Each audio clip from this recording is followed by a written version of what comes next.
எல்லாருக்கும் வணக்கம். இன்னைக்கு நம்மளோட டே 2 மினி வ்ளாக் எப்படி போச்சுன்னு பார்க்கலாமா? எனக்கு இன்னைக்கு டே கொஞ்சம் போரிங்கா தான் போச்சு. ஆஸ் யூசுவல் மார்னிங் எந்திரிச்சு கொஞ்ச நேரம் நடந்துட்டு இருந்தேன். நடந்துட்டு ஒரு சூடா ஒரு கப் டீ குடித்தேன். டீ குடிச்சிட்டு இவங்க 2 பேருக்கு டாட்டா பை பை சொல்லிட்டு, இவங்க 2 பேரு கூட கொஞ்ச நேரம் விளையாண்டுட்டு, morning breakfast dosa with chutney சாப்பிட்டேன். அதுக்கப்புறம் என் லேப்டாப்பை திறந்து ஒரு ஃபீல் குட் மூவி பார்த்தேன். நம்ம லைஃப்லேயும் இப்படி ஒரு டெல்லுவில் இருக்க மாட்டாங்கன்னு நீங்கள் நினச்சிருந்தீங்கன்னா மறக்காமல் கீழே கமெண்ட் பண்ணுங்கள். ஒரு நல்ல மூவி பார்த்தோன்ற சந்தோஷத்தில் எங்கள் அக்கா வீட்டுக்கு போய் ஒரு சூடான டீ குடித்தேன். டீ குடிச்சிட்டு அப்புறம் வீட்டுக்கு வந்து பார்த்தா அந்த 2 வாண்டுங்களும் அக்கா எங்களுக்கு சர்பத் போட்டு கொடுங்கக்கா அப்படின்னு சொன்னாங்க. சரி 2 பேருக்கும் சர்பத் போட்டு அவங்க கையில் கொடுத்து 2 பேரும் குடிச்சு பார்த்துட்டு, அக்கா சூப்பராக இருக்குக்கா டெய்லி போட்டு தாங்கக்கா அப்படின்னு சொல்லிட்டு இருந்தாங்க.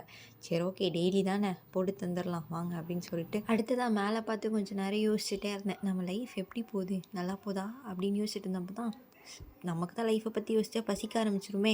அப்புறம் போயிட்டு ரசம் வித் கீரை சாப்பிட்டுட்டு அடுத்ததாக போய் குளிச்சுட்டு வந்துட்டு முக்கியமாக ஸ்கின் கேர் பண்ணணும். அதை ஃபஸ்ட்டு பண்ணிட்டேன். அதை பண்ணதுக்கப்புறம் மாடியில் கொஞ்சம் நடந்துட்டு சன்செட்லாம் பார்த்ததோட இந்த மினி வ்ளாக் முடியுது. ஸோ உங்களுக்கு என்ன மாதிரி வ்ளாக் வேணும்னு சொல்லிட்டு கீழே கமெண்ட் பண்ணுங்கள். ஓகே டாட்டா பாய். மறக்காமல் ஃபாலோ பண்ணிக்கோங்க.